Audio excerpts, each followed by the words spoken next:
大家好啊！歡迎收睇攝錄又係我 Andy 啊！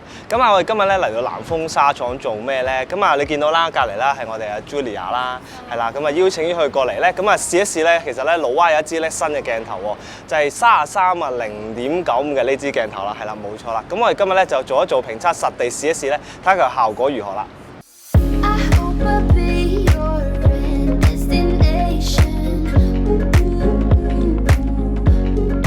咁啊，又係呢個外觀協會時間啊！咁啊，首先咧，咁啊呢支鏡啦，咁啊佢係金屬鏡身嘅，咁啊遮光罩都係金屬嘅。咁啊外形方面咧，佢都係同一貫以往老蛙啲嘅 Y 鏡咧，其實都好相似啦。咁鏡頭啦，跟機嘅呢個鏡頭蓋啦，咁佢係一個平面嘅鏡頭蓋啦。咁咧，而佢嘅遮光罩咧係一個可拆式嘅金屬遮光罩嚟嘅。咁而 filter size 方面啊，佢係62mm 嘅 filter， 咁啊用翻一般嘅 filter 就得㗎啦，唔需要咧特製嘅 mount 咧去使用嘅。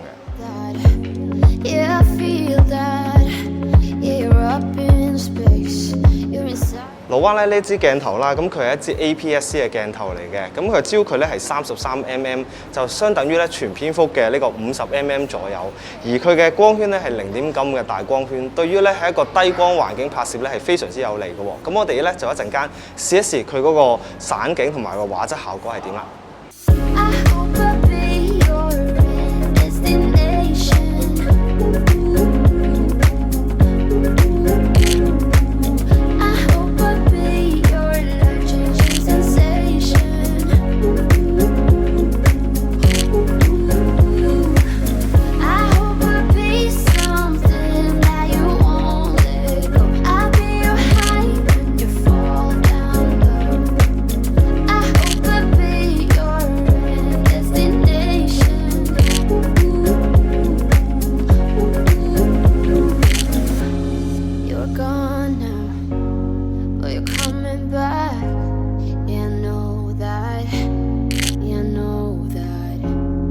The traveling kind, it's a known fact.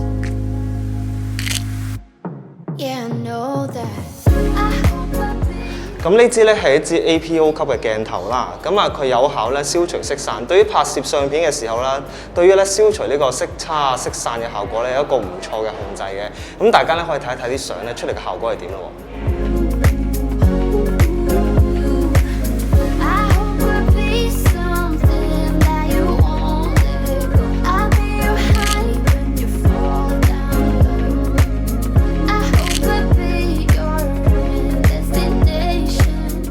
接環方面咧，咁啊佢除咗會有富士嘅 X mount 之外咧，咁啊亦都會有 Sony 嘅 E mount 啦、Nikon 嘅 Z mount 啦、Canon 嘅 R mount 咧，同埋呢個 EOS M mount 嘅喎。咁而另外一個咧，都唔知可唔可以叫佢做缺點嘅咧，就係因為佢係手動鏡冇自動對焦啦。咁啊對焦速度快定慢咧，就取決於咧你嘅手同眼咧夠唔夠快啦。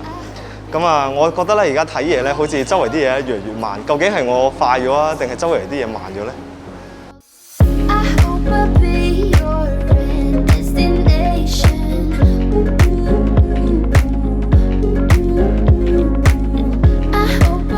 係啦，咁啊呢支鏡頭咧，我最中意嘅其中一個點咧，就係佢嘅最近對焦距離係35cm， 好似我頭先咧對住 model 隻眼啦去做對焦啦，可以都去到一個好近嘅位置，比較個 close up 嘅畫面嘅。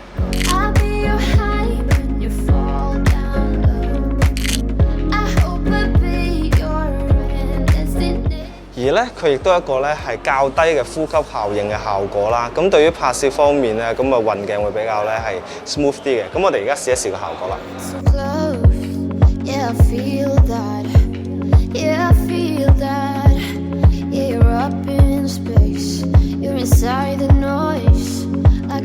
咁另外一樣嘢咧，就係鏡頭係採用呢個內對焦設計啦。咁啊，對於咧喺呢個入塵方面咧係會減少到嘅。咁另外啦，佢嘅對焦環嘅幅度啦，大概係280度，3/4個圈左右啦。咁啊，對於喺拍片方面咧，會比較一個精細嘅校準啊，去做呢個拍攝嘅。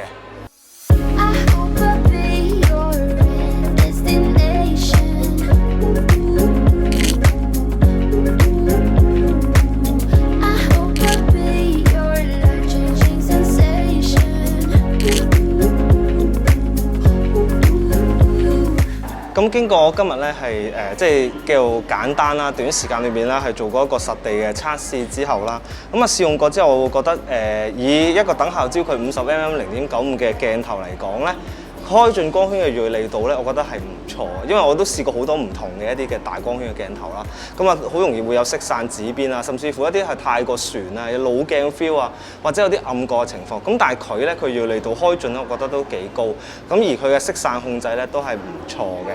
咁另外啦，最近對焦距離去到35cm，呢個對於我嚟講，我覺得係非常之實用啦，可以影一啲近嘅嘢，或者食物啊、product啊都可以影到下啦。咁而一啲咧，我覺得係會，我覺得爭少少嘅地方就係首先第一樣嘢咧，都係外觀啦。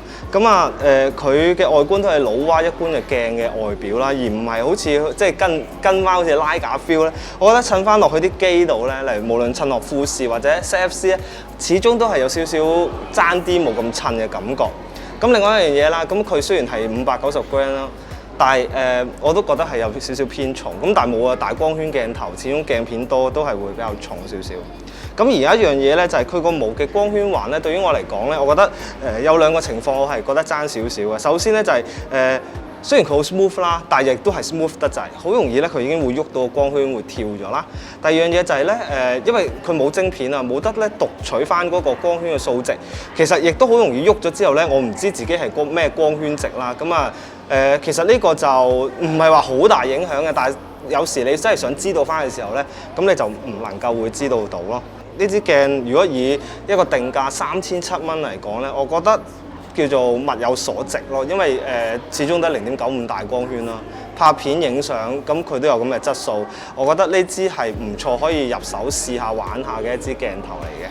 大家都可以睇下啲相片啦，睇下點啦。咁啊睇下呢支鏡咧都係會唔會適合到你咧去做一個拍攝嘅一個好嘅工具啦。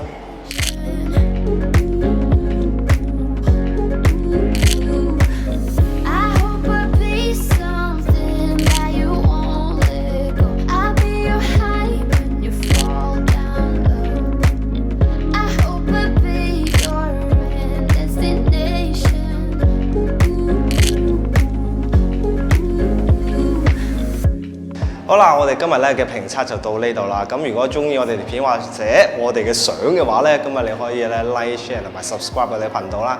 咁如果想了解 model 多啲咧，就可以睇下佢 Instagram 啦，或者睇埋我 Instagram 啦，可以 like 埋我啲相啦，係啦。咁啊，我哋今日嘅評測就到呢度啦。咁我哋下條片再見咯，拜拜。